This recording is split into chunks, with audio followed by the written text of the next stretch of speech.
Hello everybody and welcome back to the United Stand. It is Erik Ten Hag's press conference reaction. No Rasmus Hojlund for the game tomorrow like we were speaking about on the morning show. A huge blow for Manchester United, but 3 players back for the Liverpool game next week. Who would them players be? We'll get into it in a second. Erik Ten Hag talking on what's more important, the FA Cup or the Premier League. Getting down below what's more important. Me and Mark were discussing it before I went live. He says he'd rather win tomorrow than in the FA Cup. I said I'd rather win in the FA Cup. I don't see us getting Champions League in the league now, to be honest with you.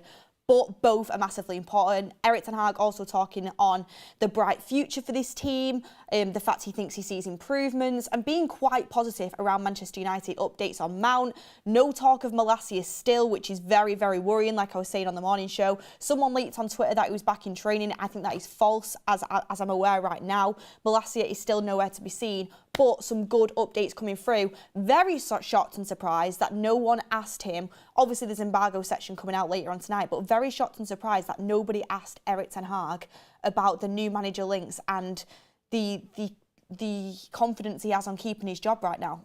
I'm very surprised because that's been coming out all through the week through loads of different journalists. Why has no one asked him in the presser? Maybe it is in the embargo section, but we'll have to wait and see.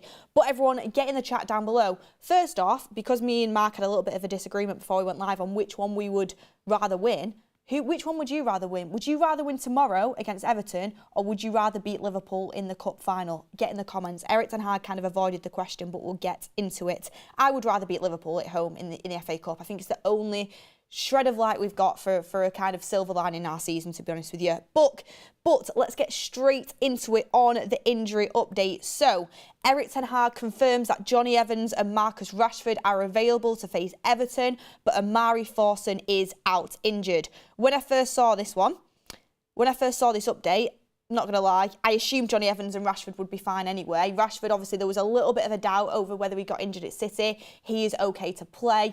I know a lot of the chat are very mixed feelings on Rashford at the minute, but at the end of the day, when we've got no Hojlund, Rashford's probably one of our only outlets for a chance of a goal. So that's massively important. Jonny Evans, I think, is the best partner for Varane at the minute, with Maguire out and with Martinez out. That's really important. Amari Thorson being out injured, it's frustrating we've got another injury, but to be honest, like, no disrespect to Thorson, I want him to do really well. Is anyone really going to miss him that much in the squad? Like, he's played a couple games now and he's not really shown anything, in my opinion. Maybe he's one of them that needs a few games to get into his stride, but it's not really any skin off my back. It's not really an important player that's injured there, but hopefully he recovers quickly. Also, could be time for Amad Diallo to finally get some minutes. I mean, we've seen Thorson playing over Amad, we've seen Anthony playing over Amad. I still think Anthony's going to get the nod over Amad, but this might force into Erik Ten Hag to play in Amad Diallo for at least some minutes, which I think is really important because I like what Amad's showing.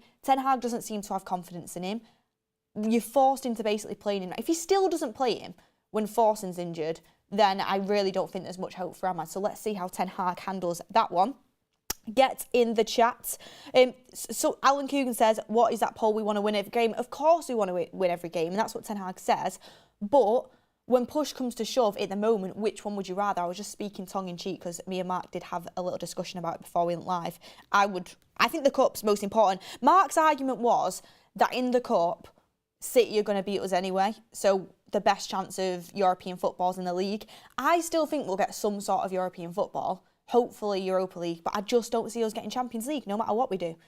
Looking at remaining fixtures, I just don't see it happening. But I really, really hope I am proven wrong.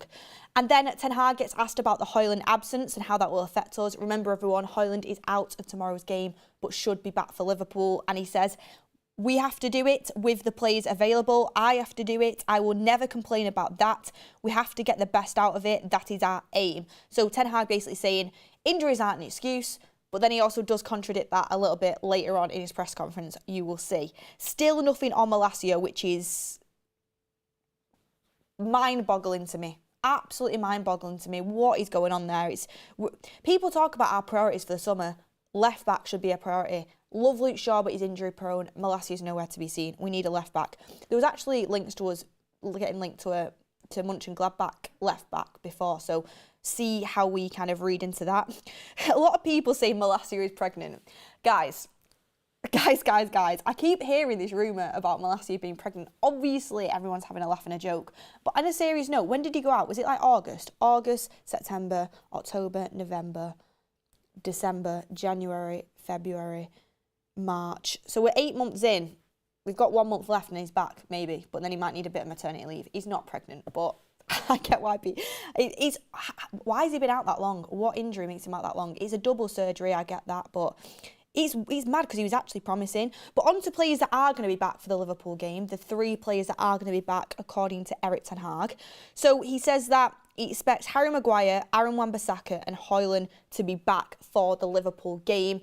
Huge news. Do you want to know why that's huge? I mean, most of you are quite intelligent in the chat, so you'd be able to gather, most of you. First one is because with Aaron Wan-Bissaka back, we can finally move Dalot to left back. Even though Dalot's been smashing it at right back, we can move Dalot to left back and we don't have to keep seeing Lindelof at left back.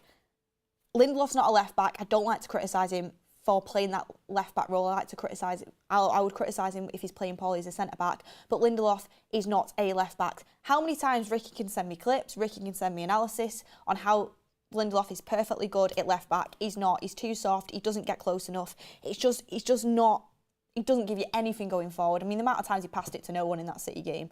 It's just not left back. So Dalot can do both. That's the amazing thing about Dalot, how consistent he's been this season through loads of injuries, but you can play both sides, and he's played left back perfectly well. He played left back a lot when he was at Milan on loan. He can play left back, and then you have Aaron Wan-Bissaka coming at right back. You actually have 2 fullbacks playing in a fullback position. Hallelujah. So that's important. It's huge. Don't know who Liverpool have back for their game, but having, against any Liverpool forwards, having actual fullbacks to battle against him, I mean, it'll be good for us. So that's important. Don't know if Wan-Bissaka will come straight back in, but at least to have him there, to have that option is really important. Also, Maguire, we know how good he has been this season compared to his usual standards. I think people are probably overhyping it a little bit because he was so poor, but he has been good, and we need centre-backs. Johnny Evans isn't someone who can play multiple times a week. He's suffered injuries throughout his career. Lindelof, he goes through spells where he's actually really good, and then he goes through spells where he makes mistakes and he's quite soft. So to have Maguire there, it just gives you a different option. It gives someone in the box who's going to get the head on everything, set pieces. It's important. So yeah, happy about them 3 being back. And then a lot of you guys talking about Mason Mount as well. The Mason Mount update is, Mason Mount is such an unfortunate one because I've just wanted to see him play all season, but he's not been available. But Ten Hag says, Mason Mount, I think he is in a good spell now and he will return shortly. I think after the international break. For next week, some players are planning to return. Hopefully the process will continue like it is now. That would be Harry Maguire, Wan-Bissaka and Hojlund against Liverpool. But Mason Mount after the international break. So after the Liverpool game, I'm pretty sure after that game it's an international break, and then Mason Mount will return. This is important for a few things. And, first of all, Mason Mount's injuries is another one that the mind boggles. The fact he's been out all season, it's so disappointing. And Ten Hag spoke about this before, Mason Mount got the number 7, he was so excited, and then injuries have just kind of ruled him out this season. And I feel like a lot of the fan base, based off reputation, based off maybe how much we paid for him, have written him off. But let me say a few things on Mount. First of all, anyone who says, why did we pay 60 mil when we could have got him on a free next year because he's been injured all season? If we didn't pay the money for Mason Mount and we would have just waited for him to be on a free, Liverpool wanted him, Bayern Munich wanted him, Arsenal wanted him, we wouldn't have got him. He would have gone to another club. Obviously, the injury is a concern, but he's 24, 25. He's got a prime amount of time ahead of him. I actually think he offers something completely different to people who have criticised Bruno as that number 10. A lot of people saying, a lot of people on Bruno's back. Mount offers something very different. It's good to have that option. I still want to persist with Bruno. I like Bruno. He's had a poor season and I don't think he's going anywhere from the way Ten Hag speaks about him. But to have Mason Mount there as another option, I think he's massive for us. How many times have we said we want a number 10 that's going to look after the ball? We want someone that, Bruno's overplayed, he's playing too many minutes. It'd be good if we could bring on a Mason Mount, that's going to be really important for us. And just someone to give us something a little bit different, someone who's going to retain possession, someone who's going to go and hunt the ball down for you, who's going to press properly. I think Mason Mount's got a lot of attributes, and I think he's been written off by a lot of people. It's going to be like a new signing when he comes back, so I'm excited for it. I really, really am. Again, some people saying, you know, Beth showing English bias. I don't have English bias. I don't have any bias. I think some players are good players. I think some players aren't. And I'll tell you who I think's good and who I think's poor. I mean, I do not have English bias. I want Dalot to stay and I want Wan-Bissaka. And I want Wan-Bissaka to be sold if it comes down to it. That's not English bias, is it? God. But yeah, I think Mason Mount's a good player. And there's a reason why loads of managers like him. So to have him back after the international break will be important. I'm going to get onto injuries in a second, but I want to get through the press conference because I don't want to just, go on and on and on. I want to get through the presser. So, and Ten Hag does speak about injuries. So this is the question that we put in the chat for you guys. Is the priority the FA Cup or the Premier League? And Ten Hag gets asked this. He basically doesn't answer the question. He avoids it because as a manager of Manchester United, you have to say, I want to win every game. Like, you shouldn't really be saying one is the priority or the other. Ten Hag will have his own personal opinions, but he's speaking to the media. Interestingly enough, actually, I saw a quote before from De Zerbi saying that he prefers to target enjoying the football rather than trophies, but then he does go on to say he wants to win Premier Leagues and Serie A's. But as a Man United manager, you can't say that. It's all about trophies. You've got to play well as well, but it's all about trophies. And I know a lot of people are fans of De Zerbi. But on Erik Ten Hag on whether the FA Cup or the Premier League is which one is the priority, which one's the priority, he just says the project is going in the right direction when we have the players available. Top football is about winning games. Keep working on better performances. We want to play on maximum levels, and when the players are available, good players in key positions, you miss players who have very high impact on the way we want to play. So Ten Hag, when he says he wouldn't use injuries as an excuse, basically earlier on, to me, he doesn't answer the FA Cup Premier League question, but he's basically saying there, we're going in the right direction. Our football is improving, which, is it? It's not. But I think he's going back to them couple of games where we had our full-strength team available and we actually did play well. He's basically saying, when we have our important players available, when we have my first 11 available that I actually want to play with, we're going in the right direction. When we miss out on them players through injury, the game plan basically diminishes and I'm stuck. And this is why I think Ten Hag has so many critics saying he doesn't know if he wants to play transitional, he doesn't want to know if he wants to play possession, he doesn't know if he wants to play, counter-attack. Ten Hag's style of play is super dysfunctional and it changes all the time. And I think that's because he has a way he wants to play, clearly. And he spoke about this in interviews, playing out from the back with Licha Martinez, with Anana. He speaks about Casemiro being useful in this, but I think Casemiro gives the ball away a little bit too much. But for what else he provides, I allow it because for the moment, Casemiro is one of our most important players. That needs to improve going into the summer, but he is. But when you miss out on important players that do this for you, Martinez, like I said, we can't play a high line without Martinez. You've just not seen us do it, which means the attack can't press properly without gaps being in the midfield. And the midfield can't move as high up the pitch. And basically, every impact we have has a knock-on effect. So Martinez and Shaw not being available gives us a knock-on effect of we can't play out from the back properly. Martinez being out with Varane, so not having that Varane and Martinez partnership means we can't play a high line, which means our midfield has constant gaps because Ten Hag doesn't change the pressing. He keeps, our forwards always press, but if the press doesn't work, that's why you're left with absolute gaps between the defence and the attack, and we're basically left for dead. And Casemiro gets left for dead so often, it's not really his fault. It's just 1 versus 4. So Ten Hag's basically saying that to play the football he wants to play at Man United, he needs players that are injured to be playing, and he doesn't have that. Is that credit to Ten Hag as in giving more time and money, giving more in the transfer window to get more of his style in, get him to have, 2 Martinezes, so, that style of player, so if one's injured, you've still got someone to play that, get him to evolve his style, or is it for people to say, well, you bought Anthony and Amrabat that have been really poor? You've wasted money. Or is it to say Ten Hag has no plan B? he doesn't know what to do when he can't do his plan A. There's so many different routes you could go down. For me personally, I think we should give him more time to buy players within his attributes with a proper sporting director that can say, no, Anthony isn't for you. Like when Klopp was going to go for Brandt and they said, no, this is Salah, this is for you. We need that sort of structure. But interesting reading through the lines of Erik Ten Hag's answers. A lot of people saying excuses, but I do think there is something to it. I really do. Because them two games, the Wolves and the West Ham game, it's such a small kind of slice of the pie to take it from. But Wolves away is super tough. They beat City there this season. The Molineux is tough to go to. That should have been like a 3-1 game, you know, a 4-1 game even. We should have finished them off in the first half. It was a great away performance. The West Ham game is a very good home performance. West Ham aren't easy to roll over either. But anyway, it's one of them where we'll have to see if he gets the time or not. I'm not sure if he will. Cody Robert Patterson says Erik Ten Hag plays possession football, not counter-attack ball, and most players can't get to keep hold of the ball.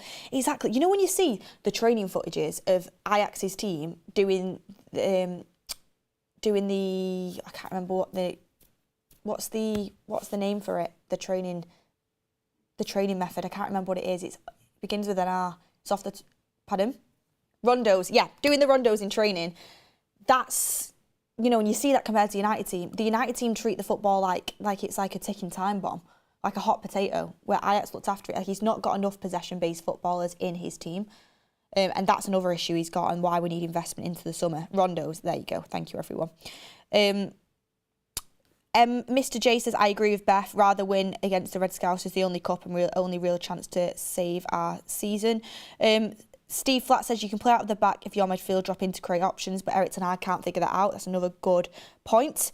But let's move on to the next point. So he then gets asked if he's underachieved or overachieved Erik Ten Hag. And he says, again, he goes back to injuries. No team can deal with so many injuries. I think we've played to maximum levels if you take into respect the availability of the players. We miss so many key players for key parts of the season. The performances we have seen when the players are available in January and February, performances are very good. When the players were not even fit, they could do even better. Again, Erik Ten Hag, this is what he'll be telling to, you know, when he's having conversations with Sir Dave Brailsford, you know, the Ineos team, this is what he'll be trying to say. And he's going back to that small slice of the pie that I talked about. When, you know, we had Casemiro, Luke Shaw, Martinez, all back, all important players for us, you know, Hojlund, that front three of Hojlund, Garnacho and Rashford, which is by far our most successful front three, he's not wrong. We played good. And everyone was like, oh my God, are we finally getting to see like a bit of Ten Hag football here? Like, we did play well. And he's even going as far to say the players weren't even fully back fit. They'd only just come back then. And then I get him swooped off injured again. He's trying to say, just give me a chance with my players fit, reinvest in me in the summer, get me another centre-back who can play the way Martinez does, get me a younger version of Casemiro who can actually hold the ball better. I need another left-back that, you know, is similar attributes to Luke Shaw. You know, give me another striker who can play, can substitute in for Hojlund, because we can't put all the burden on Hojlund. Give me that. Give me squad depth, and you can see me start to build my team and the way I want to play. We've had a season riddled with injuries. That is what's affected me. And I kind of get his point. That Liverpool team is one of the best Liverpool teams that we've seen. And even last season, they massively dropped off. Van Dijk was injured. They had a makeshift back line, the same way Man United have had this season. Do you remember when they had like Nat Phillips playing, like Liverpool, in their back line? And they had a makeshift back line, and they struggled. And they only started to pick up towards the end of the season when they got players back. Bad spells of injuries can affect top teams, like it really, really can. Unless you're the likes of like a City. And to be fair, they do really well with injuries. And again, you've got to look at the medical department. But I do get where Ten Hag is coming from. But I get why people say excuses, and he has to be able to work with what he's got. And that's where Ten Hag struggles. I think he's a manager where he has to have specific types of players to do the football he wants to do. And if he's not got that, he struggles. He's not a manager that can go into, you know, he won't be a manager that could go into like, you know, an Everton or a Crystal Palace and make something work. He's not that type of manager. And, you know, I'm not comparing him to Pep at all. But Pep's kind of always had that as well, whereas I'm not comparing him because he's obviously done it at Ajax and he's built he built an Ajax team from a very low budget, and I get that, but I do think he needs a specific type of players to play his style of play. Ten Hag on injuries again. He speaks on injuries again. He says, it tells you that we are in the right direction. He's saying what I've basically just said there. So imagine we had more players available and not setbacks and injuries. We could easily have 75 wins, and that tells you the bright future of this team. When you compare it with other managers, other teams or previous managers in this big club, you can see there is a bright future. He's going off his win record there. He's bringing that win record in. That's what Erik Ten Hag inners have been doing a lot recently. He said it is a good balance in the ages in this squad. Young players and middle-aged players, imagine when they are available. We could have easily won from 100 games to 75. It is a big difference with the stats that you mentioned. So, again, a lot of people saying, if my auntie had balls, she'd be my uncle. Is that the saying? I think that's the saying. A lot of people saying, if buts, maybe. He's like, we didn't know that the players were injured, and I get that point. But Erik Ten Hag he's saying the point that a lot of people that want to keep Ten Hag have been saying. Injuries do have a massive effect. I don't care what anyone says. And the fact of the matter is, we have suffered so heavily with them. Newcastle have dropped off because of injuries. Liverpool dropped off last season because of injuries. That does happen to the best of teams. He's talking about the win record he has. Okay, yeah, his loss record is really poor as well. We've got to start turning a lot of losses into draws, and that would help us with our points as well.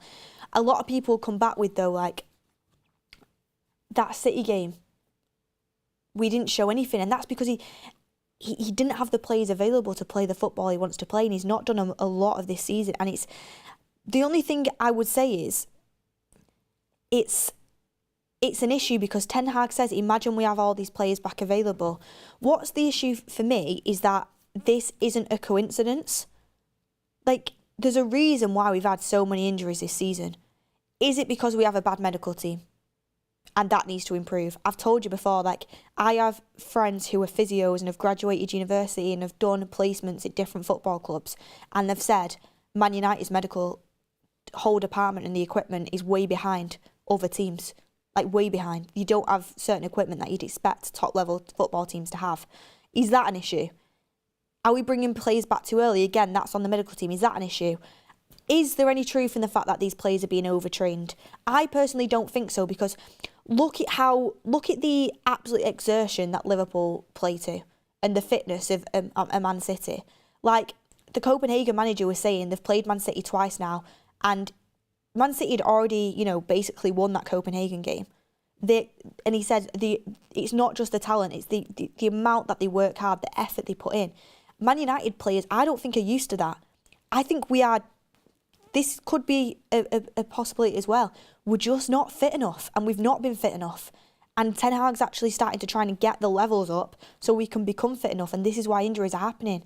These players haven't been fit enough for a long time, and I think that is an issue. Like, Rangnick came in and realised he couldn't play that style of football because the players weren't fit enough. He did it for 45 minutes against Crystal Palace. I think our players' fitness massively needs to improve as well. How often do we run more than the opposition team? Rarely. Do you remember that Brentford game when Brentford run like 13 more K than us and Ten Hag made them do it the next morning? Like, this has been an issue for us as well. So Ten Hag can say, well, imagine we have the players back. I think now, with the amount of games we have, new formats, different competitions, it's near impossible to have a squad that's consistently fit throughout a season. Arsenal have done very well at doing that this season. They've not suffered big injuries. City haven't really. I mean, they've had De Bruyne, of course, but they've not really had that many, two crucially important players. Liverpool this season have massively been ridden with injuries, to be fair to them, but they've actually, Klopp's just done an unreal job to continue winning games. They're kind of on a momentum. Newcastle have been riddled with injuries, but in professional top-level football, the way we are now, you're never going to have full players fit. What needs to happen is investment into the squad. Two players in each position. I hear people saying, don't get in another striker because, we want Hojlund to excel. Of course we do. But, I mean, every top team has to have at least two players that are good enough in each position, in my opinion, to succeed now. City are masters of it. Even Newcastle have Callum Wilson and Alexander Isak. Like, we need to be on that sort of level for each position. Got some super chats in as well that I'm going to go through. Lazy Parker says, Malacia injury so fishy, Beth. I agree. Somewhat weird going on there. Mario Franco said, if you swap Erik Ten Hag's first 2 seasons, we wouldn't be having this conversation. Robert De Zerbi is also wanted by Bayern and Liverpool wants Alonso, no value in the market. Robert McCormack says, everyone has injuries, some worse than us. Robert, yeah, who's had worse injuries than us, though? Realistically. Man United have had, it's so much stupid, like 25 different backlines this season. How many games have we even played? Like, that is mental. Genuinely mental, the combinations we've had. How are you supposed to build a cohesive team back to front? How are you supposed to do that? I do think injuries are an excuse. I think it is. Liverpool, people talk about Liverpool. Klopp has managed that Liverpool team now for how many years is it? Is it like 9 years? And Klopp's a seriously top-level manager. And they got affected by injuries last year and they fell off. This year, they're doing wonders. And I actually give, I don't like to give Liverpool credit, but I give credit where it's due. What they're pulling off with the amount of injuries they have, it deserves a lot of credit. It really does. But I do think you have to still use injuries as an excuse. Ten Hag also speaks about his second season. He says, we want to be successful. We need to be successful. Sometimes seasons are going like we are now, but we don't accept that. We will fight. We have problems and have had problems with the squad injury-wise, but with the players available, we will fight. It doesn't matter who the opposition is. We go for the win. That's just a bit of fighting talk. There's nothing really in that, and that's obviously what he has to say. But what I can gather massively through this Ten Hag press conference, and obviously there'll be embargoed section later, what I can gather from it is Ten Hag's fighting for his job, and he is using the injury excuse a little bit, even though he says he's not. And I understand where he's coming from. I think Ten Hag, the style, how do people expect to see a cohesive style of play when we've had so many chops and changes this season? I think you saw it a little bit when he had his full team back. When he didn't have that full team back, we've just gone back to counter-attacking football. But I've got to admit, he's not done it in the best way. Sometimes we'll play this high-pressing football and we'll get ripped open in the midfield. Sometimes we'll sit back and counter-attack, and it's like he doesn't know what to do once his key players aren't there, and that's a slight worry. And also a big worry for me is the in-game management. I sometimes think his in-game management, sometimes he gets it spot on. The majority of the time I think, what are you doing? But again, he has to manage the squad based on injuries, and we have no squad depth. It's frustrating, and it's tough. But to conclude the press conference, everyone, Hojlund still out, will be back for the Liverpool game. Wan-Bissaka and Maguire will be back for the Liverpool game as well, we hope. Malacia is still nothing to be seen of, and Mason Mount will be back after the international break. Thank you everyone for getting all your chats in and getting involved in the show as well. Make sure you hit a like on the video. Give me your score predictions too for the Everton game. Early one tomorrow. We'll be here for the build-up show very early. I am quite worried. For the Everton game. Sean Dyche can get results. Genuinely, I am worried. And 3 games left to save your job. We've seen managers sink or swim in these circumstances. I hope, for Erik Ten Hag's sake, the players rise to the occasion. Get in the chat all of your comments and let me know. If you want to grab your Martinez hoodie, Butcher of Manchester, we're missing him more than ever right now. Click the Shopify link and grab that. But thank you everyone for watching. Have a lovely rest of your evening. Mark will be back for the 8 p.m. show. You know he likes to have a drink as well. It'll be a fun, relaxed show. I'll probably be there in the chat because I've got no plans this evening. So yeah, I'll see you there. Thanks everyone, and we'll see you on the next one.